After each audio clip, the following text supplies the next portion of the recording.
Okay, let's go to Substack. Get out of here. Let's go to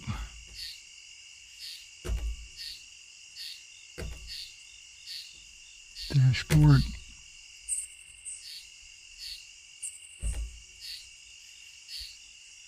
Posts.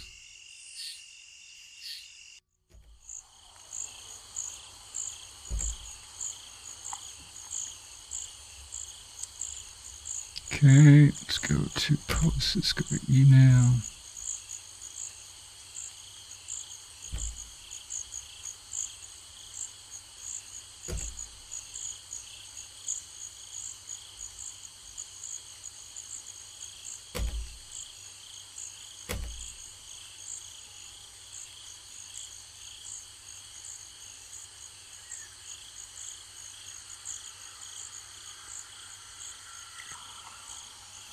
Okay, I believe we've gone live.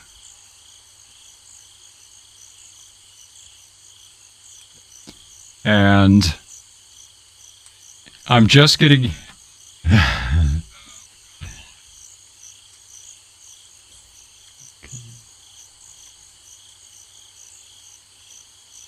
Okay. I'm trying... I'm still learning this. 72, this is like magic to me, guys. So I'll just be honest about that. I'm going to begin. I need to...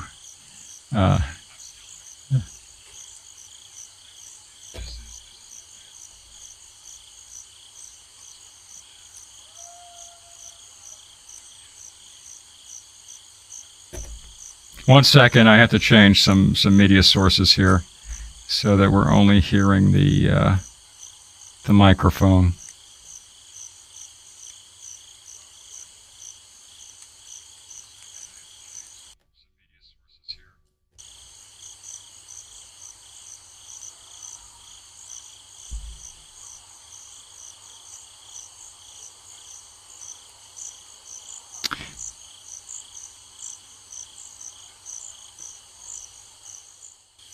And now, yes, now we're only hearing me, which is a great relief to me, I'll be honest. I think it's working now. Nope.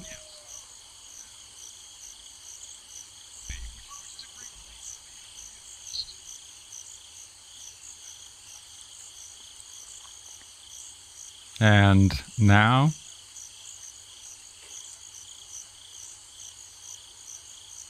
I may not know right away. There is a time delay of quite some magnitude here. Nope. How do I silence?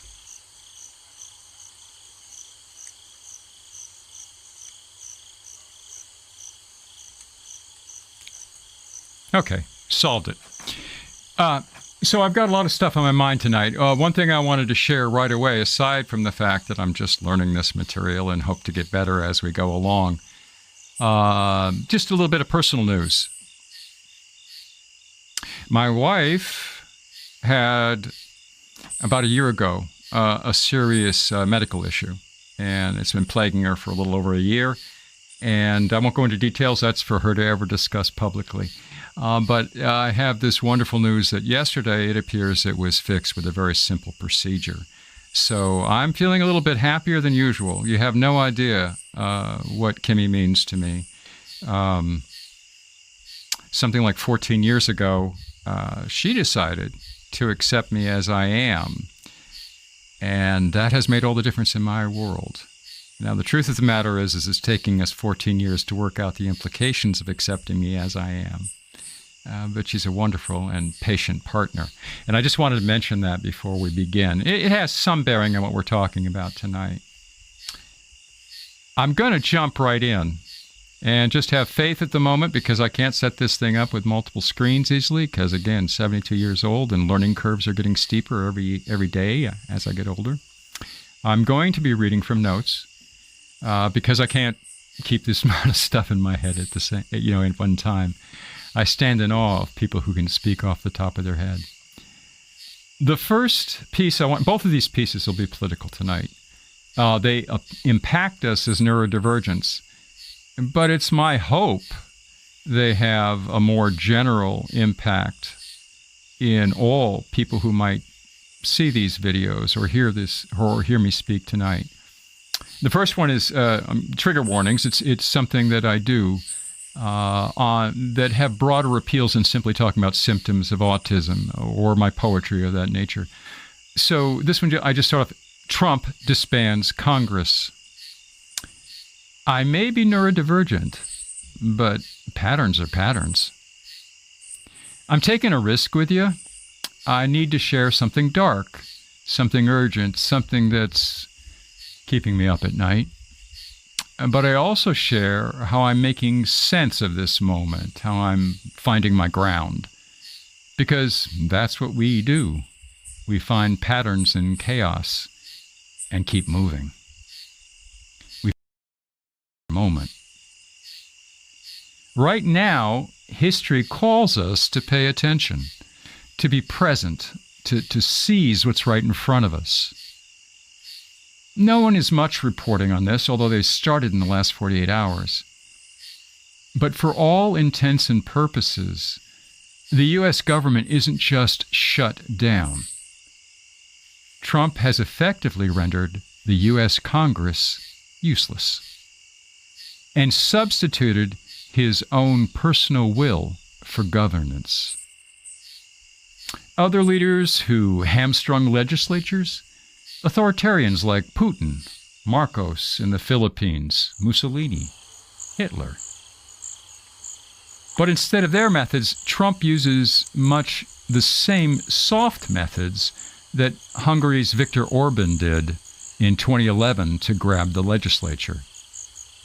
Softly, quietly, step by step, right in front of our eyes, without announcing it's disbanded, but with much the same effect that all authoritarian leaders seek: totalitarian domination.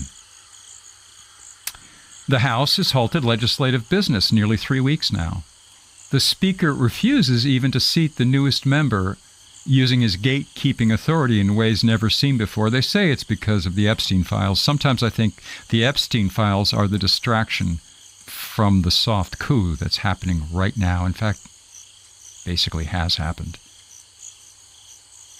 This move in the House has also essentially ground the Senate to a halt. Routine legislative decisions now reflect the direct Trump administration priorities. Little negotiation or independent oversight anywhere. Congress is destroyed, in effect. There is bipartisan criticism and growing media discussion about democratic norms being undermined, but no recognition that for all intents and purposes, the coup is nearly complete. Trump de facto controls the executive, the Congress, and the Supreme Court.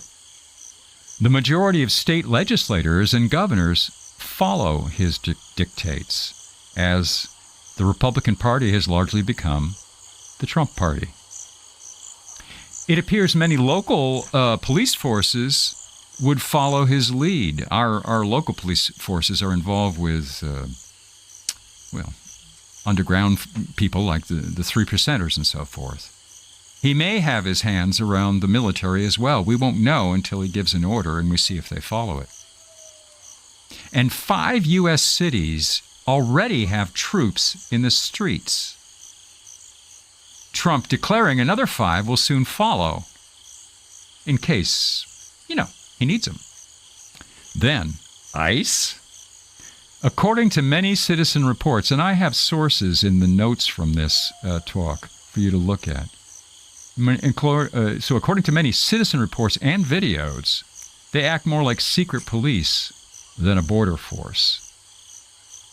We are, perhaps, one tiny move from martial law checkmate. Someone should already be working on Plan B. because I see no guarantee there will even be midterm elections a year from now, the way things are accelerating in just this past week. Two random thoughts I want to add, because I can't go deep in all of it tonight. My first, this is not a good time to be different, to have the wrong politics, the wrong religion, wrong color. Closer to home, the wrong neurotype. Authoritarians demand compliance and conformity. They demand unity, because their fragile existence depends on control, forceful control. But different people? We've always known how to find our moment, when to act. Now, my second thought. Historically, resistance to authoritarian regimes doesn't begin with national leaders. It's not Charles de Gaulle's kind of world. It starts in your hometown. This is a moment that cries out to be seized at home. Very soon I'll come back to this topic from the angle of productive resistance. I've been studying classical resistant movements in World War II France and, elsewhere. Some interesting insights came up, but they're too large to go through in one tiny sitting. So I'll come back to this very soon. I'm going to take a quick look and see if there are commenters. Try to deal with that. I'm trying to get used to this back and forth. Some people are really good at this, I hear.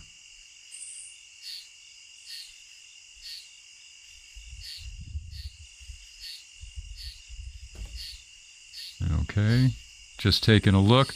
Fortunately, I'll just keep chatting while we're going along, because this is kind of embarrassing. Fortunately, I have someone coming to help me work through this, because this learning by myself thing is not going all that great. Real slow, real painful. Okay. At this moment, I don't think I see anybody speaking, but that's okay. We'll see what's here at the end. The other thing I want to talk about is RFKjr and autism. RFK, I wrote a foreword just for you. Dear RFKjr, Tylenol is my vitamin autism.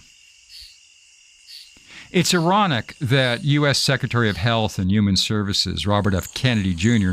settled on Tylenol out of all the poorly evidenced fictitious causes of autism.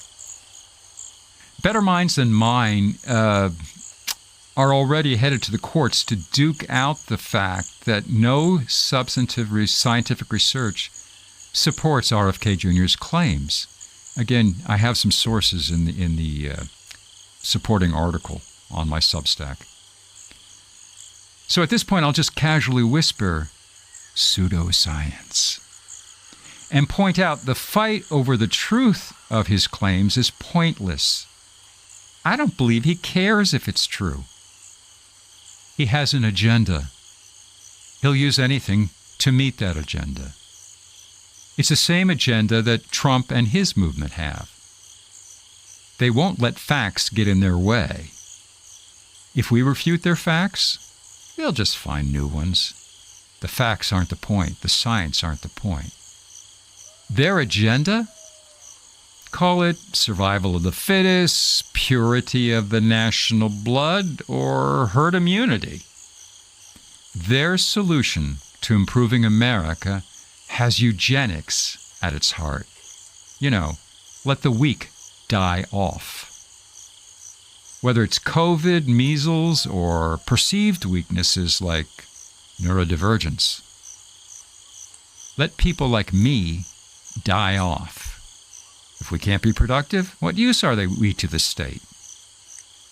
For God's sake, don't let us breed and pass on our weak genes. I hope you hear the heavy irony in my voice. This isn't, the way they're presenting it isn't a gentle concern for parents suffering. Not talking about the children suffering at all. God knows it's not concern for adult autistics like me, this whole business about what causes autism and can we cure it or can we put a chip in your head or whatever. It's rabid eugenics.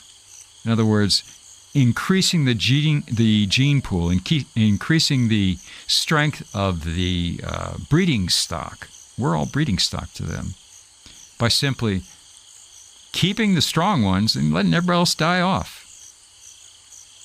They may wear the mask of compassion, but what they're really talking about is very much the same thing you might have seen if you watched Man in the High Castle, where one of the top commanders watched his son killed, or submit to being killed, because he was genetically different. Basically, if they can't fix us, it means they want to eradicate us, one way or another. I wrote a foreword to my recent book of poetry and art, and there's a link somewhere in the article that accompanies this. I wrote it some months ago, but now I see it not as a foreword to my humble little book, but as a foreword to a better future for me and people like me. Ultimately, I hope all Americans. But before I dive into that foreword, let me offer a kind word for Tylenol. I began using Tylenol daily after reading that it works differently than NSAIDs like ibuprofen. It changes the experience of pain itself neurologically. It's not about reducing inflammation that causes pain. It's about changing pain.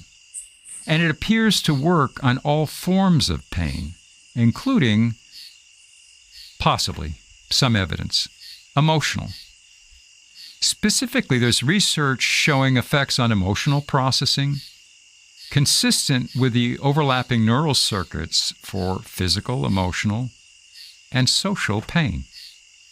If you're neurodivergent, what could it hurt? Check out taking a Tylenol. Okay, now here's the foreword. I wrote this some months before this came to a head, but I saw it coming. Some of this you may have heard before. Most you won't have. I'm autistic, born in 1953. I was not a product of a vaccine. I was not a product of disease, mental or physical. I was not a mistake, genetic or epigenetic or otherwise. I was not born to be fixed by cognitive behavioral therapy, pill, or a chip. I was not born to be pitied. I was born to raise hell, autistic style. How does my autistic poetry and other work fit in? I'm not out to inspire you, or teach you, or even reassure you everything's going to be okay. I'm out to give you an experience of a life. None of us are the same. This is how my mind works, my heart feels, my life is lived. I think and feel in images, fragments, repetitions, blank space. So I write like that. Some autistics can't even see mental pictures, but our stories each illuminates a corner of our strange world. A world that 97% of humanity can never travel to. The unvarnished pain and the moments of joy in all their glorious extremes. Not polite, polished, arty work written for journal editors, but simple, direct language, built in layers, but no hidden meanings. To grab the most possible people touched by autism.